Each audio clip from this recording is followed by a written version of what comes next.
நான் தான் ஆபீஸ்க்கு வந்துட்டேனே, எதுக்கு எனக்கு கால் பண்ணிக்கிட்டு இருக்கா என்றவன் அழைப்பை துண்டித்துவிட்டு லிப்டில் ஏறப்போக மீண்டும் அழைத்தாள். சர்வா குழப்பமாக போனை பார்த்தான். அட்டன் செய்யலாம் என்று நினைக்கும் பொழுது லிப்ட் கதவு ஓபன் ஆகி எதிரிலேயே மாயா நிற்க, குட் மார்னிங் சார் என்று பதட்டமாக கூறினாள். என்னாச்சு மாயா, எதுக்காக காலையிலிருந்து போன் பண்ணிக்கிட்டு இருக்கீங்க என்று சர்வா கேட்க, சார் குயின்சி மேடம் ஆபீஸ்க்கு வந்திருக்காங்க, நீங்க வர ரொம்ப லேட் ஆயிடுச்சு, அதான் உங்களுக்கு கால் பண்ணிக்கிட்டே இருந்தேன் என்று அவள் கூற, அவங்க வந்திருக்காங்களா, என்ன விஷயம் என்று அந்த இடத்தை சுற்றி பார்த்து கொண்டே சர்வா கேட்க, உங்களை வேலையை விட்டு தூக்க போறாங்க சார் என்றாள் மாயா. சர்வா அதை கேட்டு பதற்றப்படவில்லை. என்ன சொல்றீங்க, எனக்கு ஒண்ணுமே புரியல என்று சர்வா சொல்ல, மாயா அதற்கு பதில் சொல்லும் முன் அவளது போன் அடித்தது. அட்டன் செய்தவள், ஓகே ஓகே சார் வந்துட்டாரு, உடனே கூட்டிட்டு வரேன் என்று கூறி அழைப்பை துண்டித்தவள், சார் குயின்சி மேடம் உங்களை பார்க்கறதுக்கு ஃபர்ஸ்ட் ஃப்ளோர் ரிசப்ஷன்ல வெயிட் பண்றாங்க, உடனே வாங்க என்று அவனை அழைக்க, குயின்சி எதுக்கு என்ன வேலையை விட்டு அனுப்பணும், அதுவும் இவ்வளோ தூரம் நேர்ல வந்து, யார் அவளை இதெல்லாம் பண்ண சொல்லியிருப்பாங்க என்று சர்வா மனதிற்குள் பல கேள்விகள் ஓட, ஒருவேளை ஆகாஷோட வேலையா இருக்குமோ என்று யோசனை செய்தவன் குயின்சி இருக்கும் இடத்தை அடைவதற்கு முன்னர் யாருக்கோ மெசேஜ் அனுப்புவதற்காக டைப் செய்தான். இந்த ஒரு மெசேஜை அனுப்பினால் அடுத்த நொடியில் குயின்சி சர்வாவின் காலில் கூட விழ வாய்ப்பிருக்கிறது. இருந்தாலும் அதை அனுப்பாமல் அப்படியே பார்த்து கொண்டிருந்தவன், யார் சொல்லி இதெல்லாம் பண்றான்னு முதல்ல தெரிஞ்சுக்கணும் என்ற எண்ணத்தில் போனை பாக்கெட்டுக்குள் வைத்துவிட்டு முன்னால் செல்ல, ரிசப்ஷனில் அமர்ந்திருந்த குயின்சி, வாவ், ஒரு வழியா சார் வந்துட்டீங்களா என்று கைத்தட்டிக் கொண்டு எழுந்தாள். அந்த இடத்தில் ஏற்கனவே சிலர் கூடியிருக்க நடப்பதை வேடிக்கை பார்க்க ஆரம்பித்திருந்தனர். லேட்டா வந்தது மட்டும் இல்லாம ஆடி அசைஞ்சு வரீங்க என்று அவள் கேட்க, சர்வா அவள் முகத்தையே பார்த்து கொண்டிருந்தான். நிச்சயம் தான் சொல்லப்போகும் எதையும் அவள் கேட்கப் போவதில்லை. பதிலுக்கு அனைவர் முன்னிலையிலும் தன்னை அசிங்கப்படுத்துவது மட்டுமே அவள் குறிக்கோள் என்பது அப்பட்டமாக தெரிந்தது.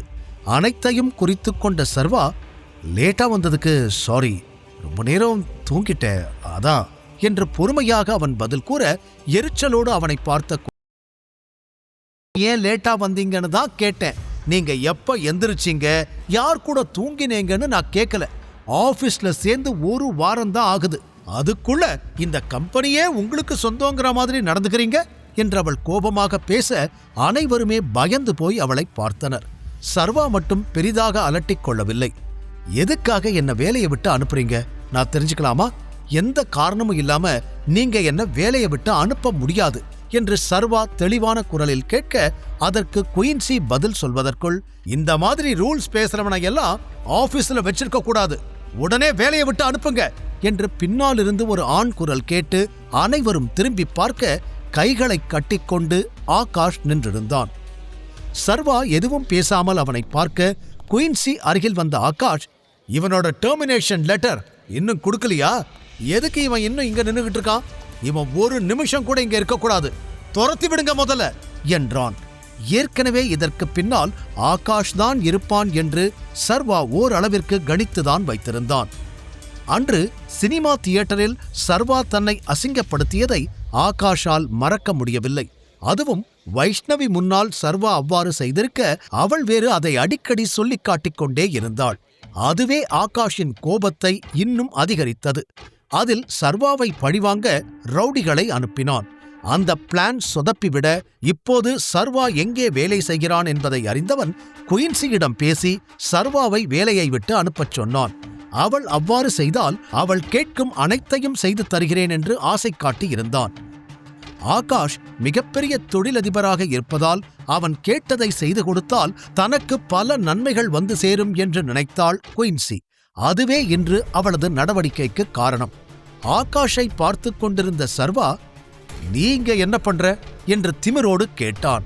அதை கேட்டதும் குயின்சிக்குதான் அதிகம் கோபம் வர, எவ்வளோ தைரியம் இருந்தா ஏன் முன்னாடியே அவரை மரியாதை இல்லாம பேசுவ, நீ என்ன அவ்வளோ பெரிய ஆளா என்று அவள் கேட்க, என்ன குயின்சி, இவங்கிட்ட போய் ரெஸ்பெக்ட் மேனர்ஸ் பத்தி எல்லாம் பேசிக்கிட்டு இருக்கீங்க, அவனுக்கு அதெல்லாம் இல்ல, அப்பா அம்மா தான் குழந்தைகளுக்கு எப்படி நடந்துக்கணும்னு சொல்லி தருவாங்க, இவனை மாதிரி அனாதைக்கு அதெல்லாம் எப்படி தெரியும், நான் உங்ககிட்ட ஏற்கனவே சொன்னேன்ல, இவன் ரொம்ப மோசமானவன்னு இப்ப நீங்களே நேர்ல பாத்துட்டீங்களா என்று சர்வா கேட்ட ஒற்றை கேள்வியை வைத்து ஆகாஷ் ஏதேதோ பேசிக்கொண்டே போக, சரியா சொன்னீங்க ஆகாஷ், இவனை பத்தி தெரியாம இந்த வேலையை போட்டு கொடுத்து நான் பெரிய தப்பு பண்ணிட்டேன். நீங்க மட்டும் சரியான நேரத்துல இந்த உண்மையை சொல்லாம போயிருந்தா இப்படி ஒருத்தனால எங்க ஆபீஸே ஒண்ணும் இல்லாம போயிருக்கும்.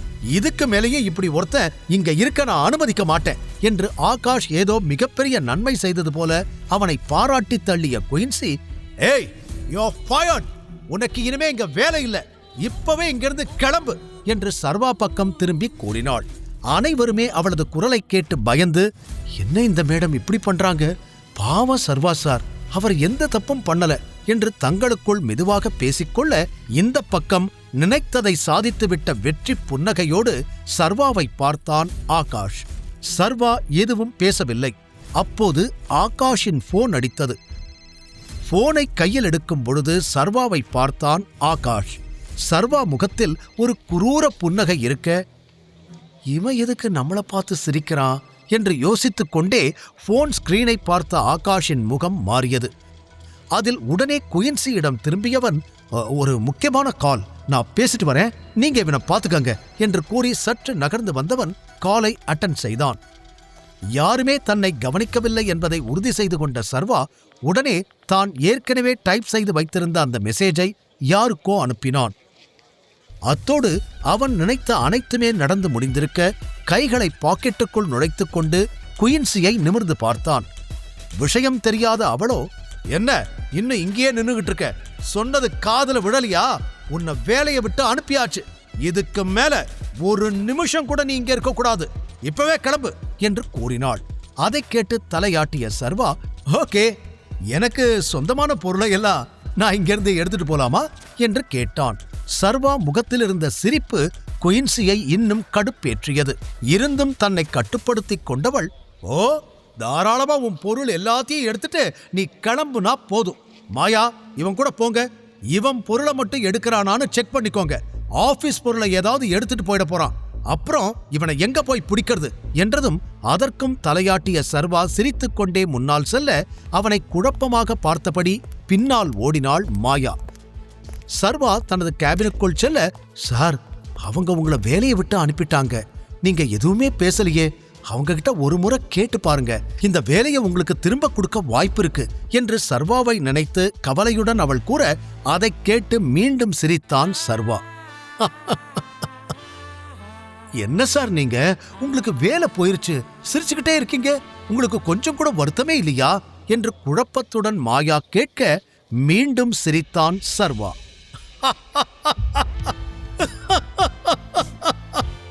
அடுத்து நடக்கப் போவது என்ன? சர்வா யாருக்கு என்ன மெசேஜ் அனுப்பினான்? ஆகாஷுக்கு போன் செய்தது யார்? சர்வா பெரிதும் அலட்டிக் கொள்ளாமல், என் பொருளை எடுத்துட்டு நான் கிளம்புறேன் என்று சிரித்துக்கொண்டே அவன் கிளம்ப, என்ன சார் நீங்க, உங்களை வேலையை விட்டு அனுப்புறேன்னு சொல்றாங்க, சிரிச்சுக்கிட்டு இருக்கீங்களே என்று மாயாதான் அவனுக்காக கவலைப்பட்டாள். இன்னொரு புறம் வெளியில் வந்த குயின்சி தனது காரில் ஏறி அமரப்போக, அப்போது அவள் போனுக்கு சில மெசேஜ்கள் வந்திருப்பதை கவனித்து அதை திறந்து பார்க்க, அது நேரடியாக டைகரிடமிருந்து வந்திருந்தது. அடுத்த நொடியே அவள் கை கால்கள் நடுங்க ஆரம்பித்தது. சூர்யா ஏற்கனவே டைகர் என்ன கூறினாலும் அதை மறுக்கவோ இல்லை அவனுக்கு தெரியாமல் அதை மீறி ஏதாவது செய்யவோ கூடாது, அது உன் வேலை உயிர் இரண்டையும் பாதிக்கும் என்று தெளிவாக கூறியிருந்தது இப்போது அவள் காதுகளில் கேட்டது. மெசேஜை திறந்து படிக்க, சர்வாவை வேலையை விட்டு அனுப்பிட்டீங்களா என்று கேள்விக்குறியோடு இருந்தது. டைகருக்கு எப்படி இந்த சர்வாவை பத்தி தெரியும், எதுக்காக அவனை பத்தி கேட்கிறாரு என்று இன்னும் அதிகமாக குழம்பி போனாள். அதே நேரம் இங்கு மாயாவோடு கேபினுக்கு வந்திருந்த சர்வா, நான் வாஷ்ரூம் போகணும், அதுக்கப்புறம் வந்துதான் திங்ஸ் எல்லாம் பேக் பண்ணணும், நீங்க எனக்கு ஹெல்ப் பண்ணலாமா கூடாதான்னு உங்க குயின்சி மேடம் கிட்ட கேட்டுக்கோங்க என்று சர்வா கூற, ஓகே சார், நீங்க பேக் பண்ணிட்டு சொல்லுங்க, உங்களுக்கு ஹெல்ப் வேணும்னா நான் பண்றேன், ஆனா சீக்கிரம் பண்ணிடுங்க சார், அவங்க இதுக்கும் திட்டுவாங்க என்று கூறியவள் அங்கிருந்து சென்றுவிட, அவள் அந்த பக்கம் போனதும் வாஷ்ரூம் உள்ளே வந்த சர்வா கதவை மூடிக்கொண்டு குயின்சிக்கு தன்னுடைய டைகர் நம்பரிலிருந்து அழைத்தான். மாயாவிற்கு தன் மீது சந்தேகம் வரக்கூடாது என்பதில் கவனமாக இருந்தான் சர்வா. ஒரே ரிங்கில் காலை அட்டன் செய்த குயின்சி பதட்டத்துடன் எஸ் சார் என்றதும், என்ன குயின்சி, மெசேஜுக்கு ரிப்ளை பண்ணவே இல்ல என்று சர்வாவின் அதிகார குரலில் தடுமாறியவள், இப்பதான் சார் பாத்துக்கிட்டு இருந்தேன், அதுக்குள்ள நீங்க கால் பண்ணிட்டீங்க என்று கூறினாள். நீங்க சர்வேஸ்வரனை வேலையை விட்டு தூக்கிட்டீங்கன்னு கேள்விப்பட்டேன், உண்மையா என்ற அவனது கேள்வியின் வீரியத்தில் தடுமாறிய குயின்சி, ஆமா சார், நான் தான் அவனை வேலையிலிருந்து தூக்கினேன், ஆனா என்ன நடந்துச்சுன்னு நான் தெளிவா சொல்றேன், அவன் என்ன பண்ணான் தெரியுமா என்று ஆரம்பிக்க, நீங்க போட்ட ஆர்டரை உடனே வித்ட்ரா பண்ணுங்க என்றான் சர்வா அவள் சொல்ல வருவதை பாதியிலேயே தடுத்து. ஆனா சார், உங்களுக்கு அவனை பத்தி தெரியாது, நீங்க நினைக்கிற மாதிரி அவன் நல்லவன் இல்ல, இந்த கம்பெனில மேனேஜரா இருக்கிறதுக்கு அவனுக்கு எந்த தகுதியும் இல்ல, அதனால தான் அவனை இங்க இருந்து அனுப்பணும்னு நான் நினைச்சேன், அவனுக்கு யார்கிட்ட எப்படி பேசணும்னு மேனர்ஸ் கூட தெரியல சார் என்று எப்படியாவது தான் எடுத்த முடிவு சரிதான் என்பதை டைகருக்கு உணர்த்த முயற்சி செய்தாள் குயின்சி. முழு கதையையும் கேட்டு மகிழ பாக்கெட் FM APP டவுன்லோட் செய்யுங்கள். லிங்க் டிஸ்கிரிப்ஷனில் கொடுக்கப்பட்டுள்ளது.